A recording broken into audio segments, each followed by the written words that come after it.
Hello everyone, I'm Jaya and I'm a teacher by profession for the last 25 years at Prayagraj. First of all, I'd like to say thanks to Triveni and especially to Ujjwal Shrivastava जिन्होंने मुझे इस काबिल समझा कि इस online session में मैं अपने व्यूज़ रख सकूं जो और आई रियली अप्रिशिएट कि बहुत ही यूनिक आइडिया था त्रिवेणी का कि इस टाइम पैंडमिक के टाइम जो है इन्होंने जहाँ पे रिलेशनशिप्स काफ़ी फेलियर और हर तरीके की चीज़ें फेस कर रही हैं तो उस टाइम उन्होंने एक ऐसा ऑनलाइन सेशन रखा है तो कंग्रेचुलेशंस टू देम देन जो मेरा टॉपिक है जिस पे मैं बोलने जा रही हूँ that is healing from the past. पहले इसको समझे हम कि क्या है ये टॉपिक का क्या मतलब क्या है हीलिंग फ्रॉम द पास्ट, क्योंकि ये रिलेशनशिप के ऊपर है तो हम इस सेशन में सिर्फ रिलेशनशिप्स के बारे में बात करेंगे। और कई बार देखने में आता है स्पेशली टीनेजर्स यंगस्टर्स की लाइफ में कि रिलेशनशिप्स बहुत जल्दी इन्वॉल्व होते हैं और उतनी ही जल्दी बाहर निकल आते हैं। तो अगर आपकी कोई रिलेशनशिप फेल हो गई है या अनसक्सेसफुल है तो उससे बाहर कैसे निकलें और इस तरीके से बाहर निकलें not as a loser but as a winner. तो that is healing from the past कि कैसे उन चीज़ों को जो भी फीलिंग्स हैं उन सबको पीछे छोड़कर जो भी हमारा दुख है या जो भी फ्रस्ट्रेशन है उसको पीछे छोड़ के हम आगे कैसे बढ़ें। So this is my topic on which I am going to focus on. Now the thing is that जब भी किसी की भी रिलेशनशिप फेल होती है एट दैट टाइम वो क्या फेस करता है। Obviously that person will feel finished, totally broken, then depression बहुत ज़्यादा, देन सोसाइटी से बिल्कुल आइसोलेटेड कर लेता है अपने आप को, आइसोलेट कर लेता है अपने आप को। देन सेल्फ डाउट वाली चीज़ हो जाती है क्योंकि अपने ऊपर या अपनी फ़िज़िकल अपीयरेंस को लेकर या अपने बिहेवियर को लेकर या अपने एटीट्यूड को लेकर बहुत बड़ा सा क्वेश्चन मार्क हम लगा देते हैं कि कहीं मुझ में कुछ कमी थी जिसकी वजह से मेरी रिलेशनशिप फेल हो गई। तो बहुत सारी चीज़ें उस समय हमारे दिमाग में चलती हैं। देन कुछ यंगस्टर्स को, कुछ लोगों को मैंने देखा है कि इतने ज़्यादा डिप्रेस्ड हो जाते हैं कि वो ड्रग्स की तरफ चले जाते हैं या अल्कोहलिज्म की तरफ चले जाते हैं। तो बहुत सारी चीज़ें ये सब फेस करते हैं whenever anybody goes through the failure of a relationship। Then ये तो बात हो गई कि आप उस समय कैसा फील करते हो। हम आते हैं अपने मेन टॉपिक पर कि इन चीज़ों से बाहर कैसे निकलें। This is the main topic, today's main topic, right. Then सबसे पहली चीज़ जो आपको करनी है या कोई भी इंसान जो इस दौर से गुज़र रहा है, जो सबसे पहली चीज़ वो करनी है that is acceptance. Make peace with the reality that this is it, ये ऐसा हो गया है मेरे साथ। क्योंकि बहुत सारे लोग सपनों की दुनिया में रहना चाहते हैं कि नहीं मेरे साथ ऐसा नहीं हो सकता या फिर अभी सब ठीक हो जाएगा या थिंग्स लाइक दैट। तो पहली बात तो if your partner has walked away और अगर सब कुछ ख़त्म हो चुका है तो सबसे पहले तो अपने आप को ये समझाना चाहिए कि this is everything is finished and make peace with the reality, this is it, acceptance. Then number 2, अगर आप ये सोचते हो, क्योंकि कई बार ये क्वेश्चन दिमाग में आता है या ये ख्याल आता है कि मेरे ही साथ क्यों, तो never ever think like that. क्योंकि दुनिया में, आज की दुनिया में हज़ारों लाखों लोगों के दिल टूटते हैं डेली। तो आप इसमें नए नहीं हो या आप अकेले नहीं हो इसमें, तो यू आर नॉट अलोन। तीसरी चीज़ जो ये है कि जो हमको समझनी पड़ेगी या हम सबको जाननी चाहिए या समझनी चाहिए कि any relationship that is not a whole life, वो हमारी पूरी ज़िंदगी नहीं है। वो हमारी, ये मैं कहूँगी कि हाँ हमारी ज़िंदगी का एक अहम हिस्सा होती है या बहुत ज़रूरी पार्ट होता है हमारी लाइफ का, बट पूरी लाइफ नहीं होती है। तो ये चीज़ समझना बहुत ज़रूरी है कि अगर कोई रिलेशनशिप फेल हो जाती है तो ये नहीं कि हमारी पूरी लाइफ ख़त्म हो गई है, नहीं, there are things beyond that. And वो जो चीज़ है रिलेशनशिप के ऊपर, वो आप खुद हो। तो प्रायोरिटी लिस्ट में सबसे ऊपर आप अपने आप को रखिए कि सबसे ज़रूरी आप खुद हो, सबसे ज़रूरी आपको अपने आप को खुश रखना है, क्योंकि अगर आप खुश हो तभी आप दूसरे को खुशी दे सकते हो। So this is not everything. Then अब इसके बाद आपको करना क्या है, इस चीज़ से निकलने के लिए आपको करना क्या होगा? पहली चीज़, try to find somebody with whom you can sit and talk, क्योंकि उस टाइम बहुत ज़्यादा चीज़ें आपके दिल में गुबार भरा भरा रहता है, तो उसको आप निकालोगे कैसे? तो उस टाइम आपके पास कोई ना कोई होना चाहिए जिसके साथ आप बैठ के खुल के अच्छे से बात कर सको, अपनी पूरी फीलिंग्स आप उसको बता सको।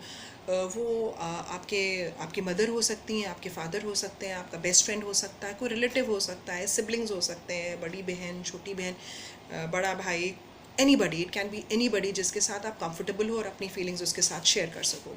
तो फाइंड समवन जिसके साथ आप बैठ के आपके ऊपर जो भी गुजर रही है, जो भी आपके दिमाग में चल रहा है, जो भी आपका एंगर है, फ्रस्ट्रेशन है, आप उसके सामने बैठ के पूरी बात अपनी रखिए कि ऐसे ऐसी ऐसी ऐसी बात है और ये मेरे दिमाग में चल रहा है। तो please find somebody with whom you can talk to, really. तो वो आपको बहुत हेल्प करेगा। देन इसके बाद आप कुछ टाइम, 24 घंटे में कुछ टाइम आप अपने साथ अपने आप अकेले बैठिए कुछ देर, और ये सोचिए कि आपकी क्या क्या स्ट्रेंथ्स हैं। ये काम आप अपने किसी बेस्ट फ्रेंड के साथ भी बैठ के कर सकते हैं जो आपको बहुत अच्छे से जानता हो, या फिर किसी भी फैमिली मेम्बर, किसी भी ऐसे इंसान के साथ जो आपको बहुत अच्छे से जानता हो, आप उसके साथ बैठिए और उसको ये बोलिए कि मेरी क्या स्ट्रेंथ्स है, टेल मी माई स्ट्रेंथ्स, कोई भी 4-5 चीज़ें। वो इसलिए क्योंकि जब कुछ ऐसा होता है हमारी लाइफ में, तो क्या होता है कि हम बहुत ज़्यादा सेल्फ डाउट में चले जाते हैं। तो उस चीज़ से बाहर निकलने के लिए, अपना कॉन्फिडेंस रिगेन करने के लिए ये चीज़ बहुत ज़रूरी है कि आप बैठिए और आप समझिए कि हाँ, ऐसा नहीं है कि मेरे में कुछ प्रॉब्लम थी या कुछ ऐसी चीज़ थी जिसकी वजह से ये फ़ेल हो गया, तो आप अपने आप को ब्लेम करने लगते हो। तो उस चीज़ से बाहर निकलने के लिए अपनी स्ट्रेंथ्स जानिए, उसको पहचानिए। देन इसके अलावा और जो आप चीज़ कर सकते हो, दैट इज़ अपनी लाइफ की ब्लेसिंग्स काउंट करिए, count the blessings in your life. For example, maximum चीज़ें जो हमारी ज़िंदगी में होती हैं हम उनको फॉर ग्रांटेड लेकर चलते हैं। For example, you are living in a house, तो हम घर के अंदर रहते हैं, घर में रहते हैं, हमारे ऊपर एक छत है, उसको हम फॉर ग्रांटेड लेकर चलते हैं। कितने लोग हैं जिनके पास घर नहीं है रहने को? कितने लोग हैं जिनके पास 3 मील्स अरेंज करने का साधन नहीं है, पैसे नहीं हैं उनके पास? तो बहुत सारी चीज़ें जो हमारे पास हैं बट हम फॉर ग्रांटेड लेके चलते हैं। तो ऐसे ही अपनी लाइफ की ब्लेसिंग्स को काउंट करिए, count the blessings in your life, जिससे कि आप ये देखिए कि आप कंपेयर कर सकते हो अपने आप को उन लोगों से जिनके पास ये सारी चीज़ें नहीं हैं, and then you have so many blessings, and even then you are feeling sad और सॉरी अबाउट योर सेल्फ। तो ये सारी चीज़ें उससे निकलने के लिए। देन अगली चीज़ जो आप कर सकते हो, जो कि बहुत ज़्यादा इम्पॉर्टेंट है, that is gate yourself busy. अपने आप को बिज़ी रखिए, ठीक है? आप कुछ भी आप कर सकते हो। फॉर एग्ज़ाम्पल, आप कोई अपनी हॉबी परस्यू कर सकते हो, आप अपना टाइम को कंस्ट्रक्टिवली आप उसको स्पेंड कर सकते हो। घर में कोई बड़े बूढ़े हों, बुज़ुर्ग हों, आप उनके साथ बैठ के थोड़ा टाइम स्पेंड करिए, उनको भी अच्छा लगेगा, उनके पास बहुत एक्सपीरियंस होता है तो उनको भी अच्छा लगेगा, आपको भी अच्छा लगेगा कि आप कुछ देर बैठे उनसे अच्छी अच्छी बातें करी। आप कोई आसपास या घर में कोई छोटा बच्चा है, आप उसके साथ बैठिए, उसके साथ बातें करिए, अनकिडिश बातें करिए। तो कभी कभी बच्चों के साथ बैठ के भी आपका बहुत टेंशन रिलीज़ होता है। तो छोटे बच्चों के साथ बैठ सकते हैं, सीनियर सिटीजन्स के साथ बैठ सकते हैं, अपनी कोई हॉबी परस्यू कर सकते हैं, आसपास कोई अनाथालय हो वहाँ जाके आप टाइम स्पेंड कर सकते हो, उनके लिए कुछ कर सकते हो। और कोई अगल बगल कोई और छोटा बच्चा, उसको बैठ के पढ़ा सकते हो आप। आपका टाइम पास होगा और आप एक अच्छी चीज़ कर रहे हो।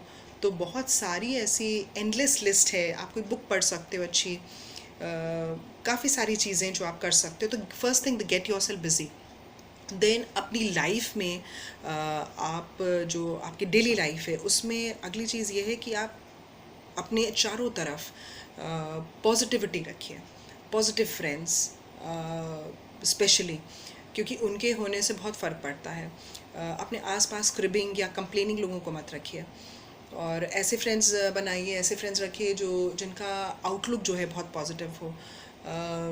पॉजिटिव कोटेशंस हैं, पॉजिटिव सेइंग्स हैं, अच्छी किताबें हैं, आप वो पढ़ सकते हो। देन दूसरी चीज़ आप ये कर सकते हो कि कई बार हम बहुत ज़्यादा इन्फ्लुएंस हो जाते हैं, सोशल मीडिया पे लोग स्टोरीज़ डालते हैं, स्टेटस डालते हैं,